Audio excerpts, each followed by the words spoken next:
What's going on, everyone? Welcome to QVO Games. My name is Juan. Thank you for being here. I appreciate it so much. This video is going to be the top 10 games that came to retail this year. This is going to be wrapping up the Monday series that we have about the games coming to retail, and it's going to be my own personal opinion on my top 10 games. The top 10 games are honestly very close, for me at least. We had an amazing collection of games that came out. It was all smash hits, and we are only covering the games that came to retail. So if I do this list specifically is games that came to retail, not to Kickstarter, not any other way, but retail, direct to retail, right? Well, let me rephrase that. Not direct to retail, essentially, but it came to retail. It could have been a game that was on Kickstarter, but now is available to purchase in retail. That's going to be this video. And I don't have a super long video, honestly, so let's get this video going now. Number 10. Foundations of Rome. Foundations of Rome was on Kickstarter and is purchasable through the Arcane Wonders website right now. It's online retail, it's still retail, and Foundations of Rome is my number 10 game. Foundations of Rome came in, and honestly, it's a big box. The production quality of this game is ridiculous. I want to open up this box just to show you what the inside looks like here and how beautiful it is of a production. In Foundations of Rome, you're going to be building your own city.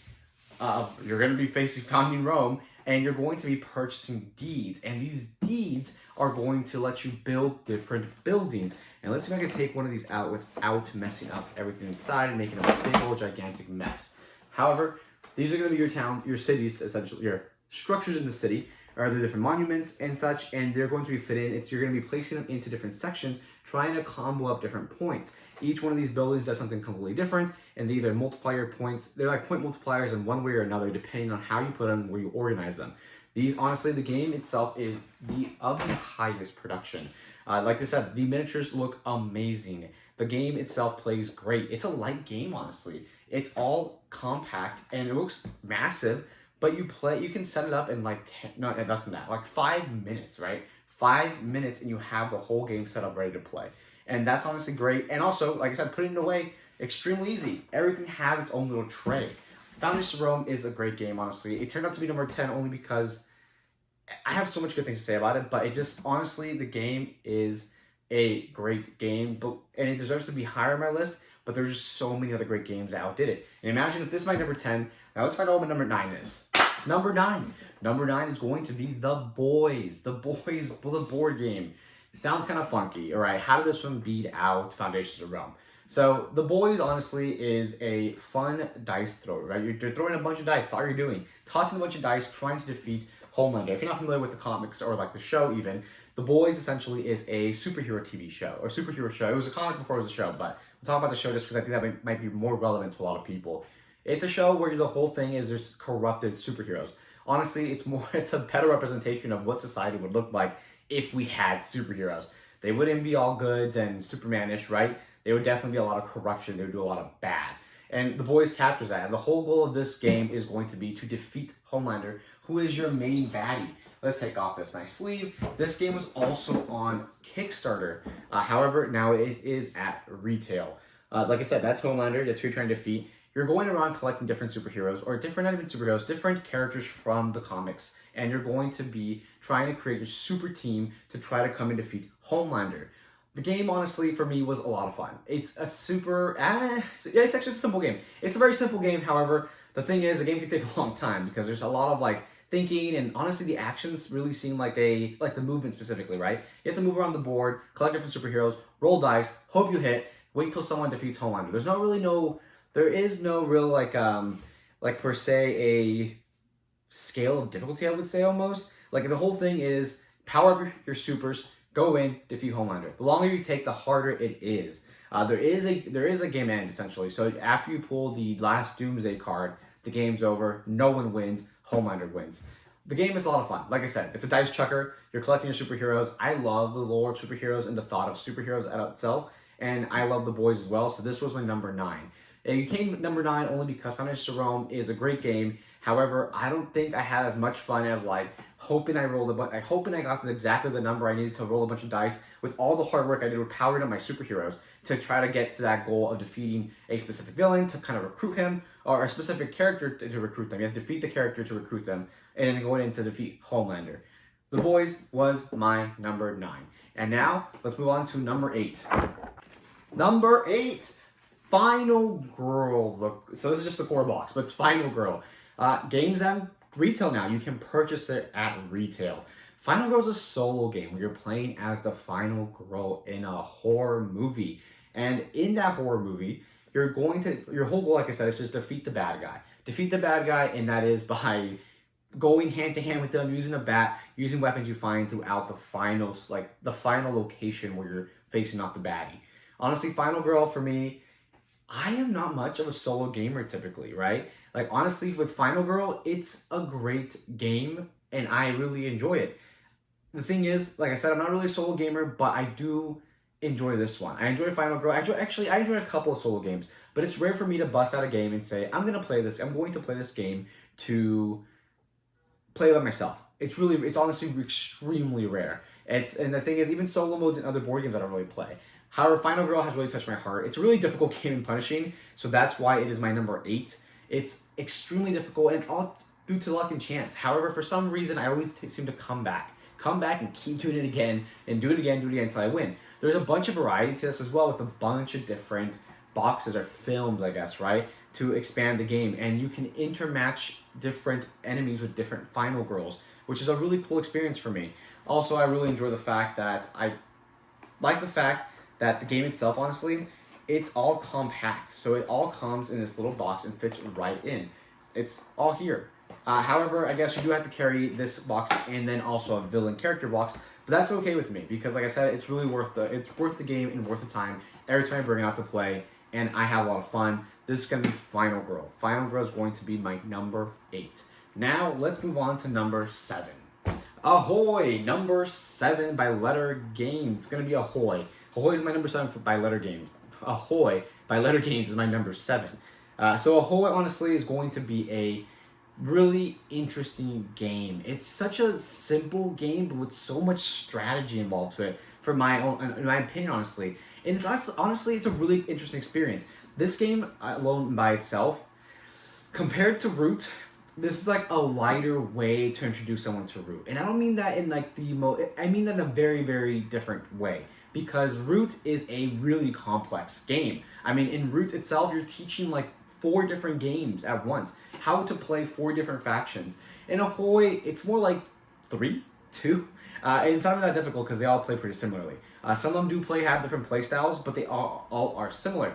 Ahoy just introduced a new format and a new way to play and enjoy a strategic game. In Ahoy, you're playing as pirates, and your goal is to lay influence within the sea, and doing that is by attacking and gaining points from different islands. The first one to reach a specific point threshold wins the game. And Ahoy did a really good job of capturing me, and it made number 7 only because I think I played it enough times, but I still think I can play it some more. And it's number 7 because I feel like I enjoy it so much, but I think they're waiting to put an expansion out, which is going to maximize it. And like I said, I don't think a game should use an expansion to be better, but I think Ahoy is missing some content, and I think if it would have had all that content, it would have been up to my number, maybe top 5, top 3 even, only because it was just that good and that fun of a game. I really enjoy Ahoy. Ahoy is going to be my number 7, and let's move on now to number 6. Number 6, Marvel Dice Throne. So Marvel Dice Throne is a Battle Yahtzee style game with the Marvel IP slapped onto it, and it's Dice Throne. So if you haven't heard or seen Dice Throne, it's been out for a while now, but now it's the Marvel version. Marvel version including a lot of cool Marvel comic characters.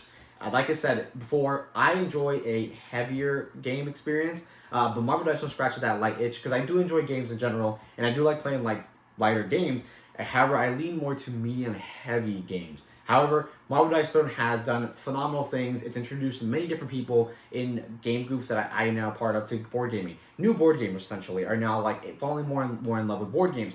Marvel Dice Throne is an excellent gateway game. In Marvel Dice Throne, you're going to be chucking dice, matching up the pips to different abilities on your player board, and you're trying to just deplete your enemy's health. It's always so much fun to roll all the dice, roll them out, use your cards to try to find out what you can do to do an attack, and I think Marvel Dice Throne does a great job of being a great gateway game. And like I said, I introduced so many people into the hobby with Marvel Dice Throne, and people really enjoyed it.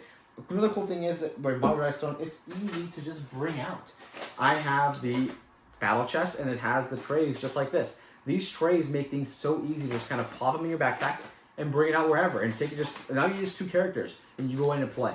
Honestly, the game is such a fun game, and I think it's a great experience for people who enjoy more lighter games, but something just a little more exciting and fun, because rolling the dice just gets that, I don't know, it just gives you that hit of dopamine, right? When you're rolling the dice, you hit exactly what you're looking for and what you want. Marvel Dice Throne is going to be our number 6, and now we're moving on to number 5. Number 5! Number 5 is going to be Twilight Inscription, the roll and write experience. So, Twilight Inscription, it's basically a roll and write Twilight Imperium, but does not play like Twilight Imperium because it's all a roll and write experience. In Twilight Inscription, you're going to have 4 different boards where you're having a roll and write gameplay going on. And like I said, the game is going to be a medium. It's hard to say. I would say almost like medium, only because there's so much going on in the game. And when I say that, I mean like your 4 different boards all have some type of connection. You're trying to keep track of like where exactly that resource you marked off on this board goes on this board, to then do something on this board, to do something on this board. And there's an event card that changes up things, and yeah, it forces you to kind of start practicing on this board so you don't get negative points. Honestly, Twilight Inscription, it was moved up on my list only because it's number 5 on my list, because I really did enjoy the experience I had with it. I would honestly play this every other week if I could, honestly, because I really enjoyed it, and I think there's so many different players. There's so many different variability here with all the different factions, and they all play different. I haven't fully discovered every single faction you can play as here, and I would love to eventually.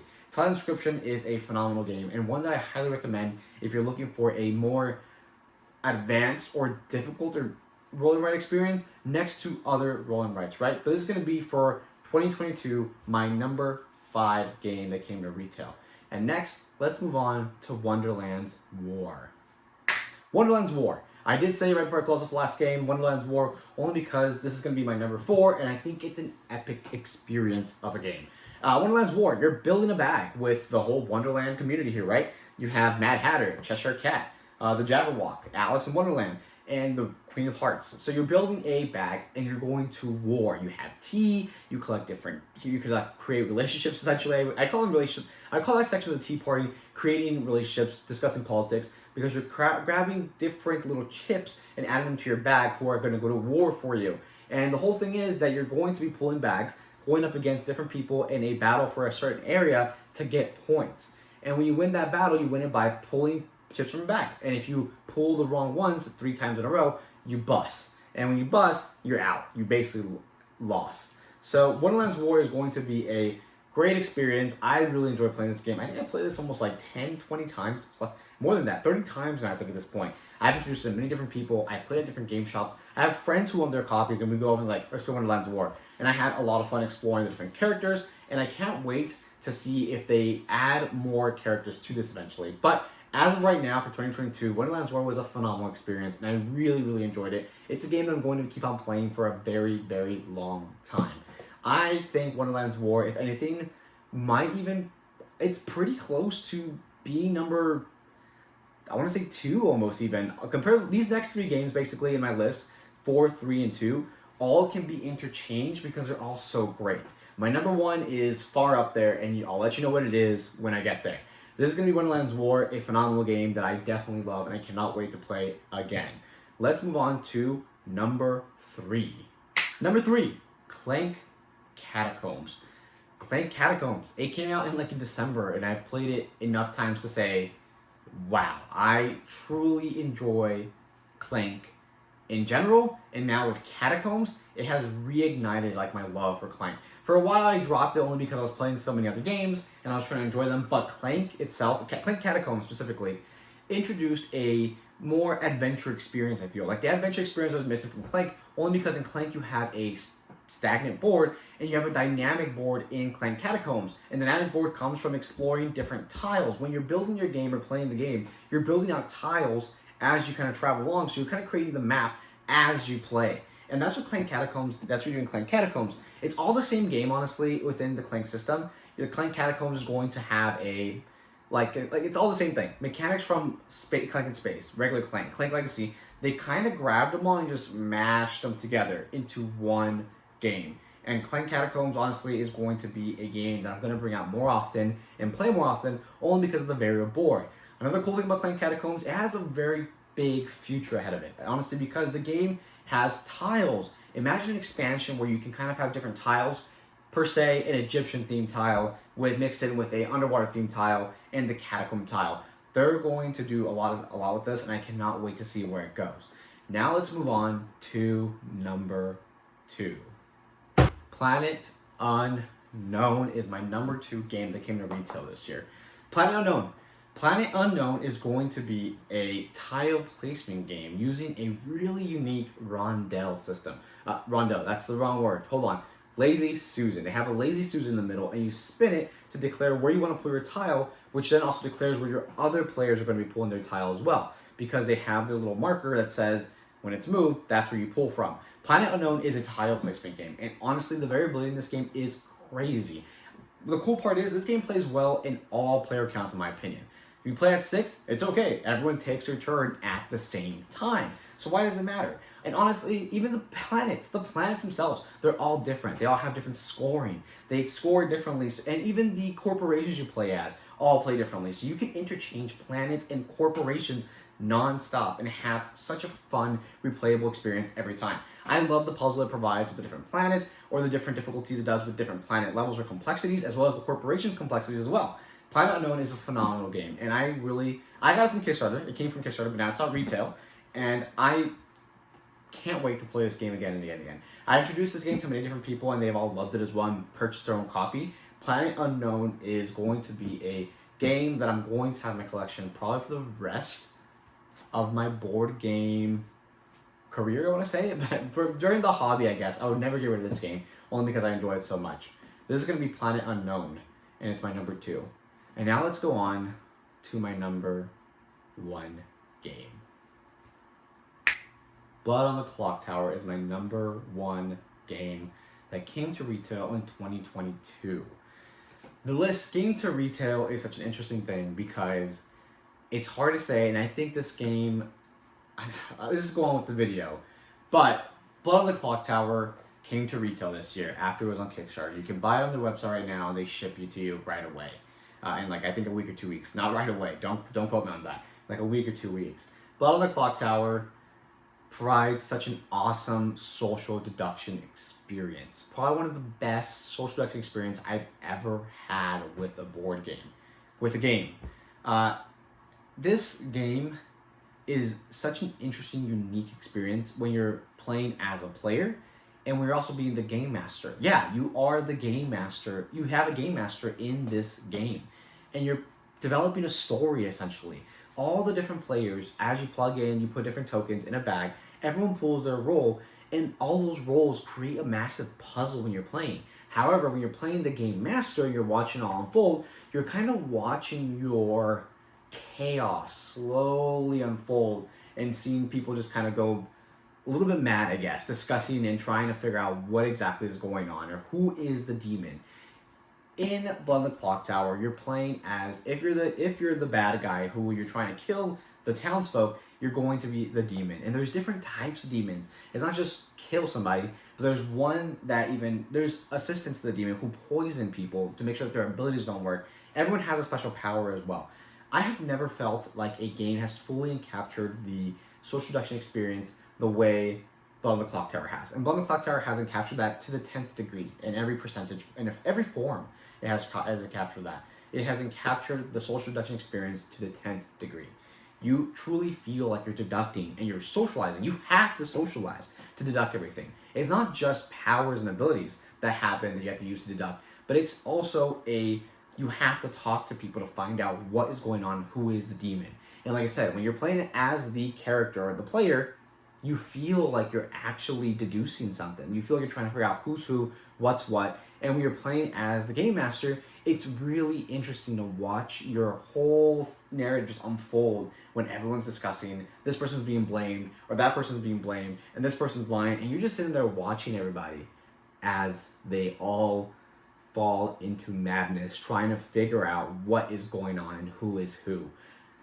Blood on the Clock Tower is my #1 game that came to retail this year, and I cannot recommend it enough. The unfortunate part about this game, there is a caveat here, the unfortunate part is the fact that I feel like it doesn't play well at low player counts. But when it does play well at 8+, it does play well at 8+ in my opinion, and it's a great experience. It's something that I truly enjoy, and I cannot wait to play again and again and again.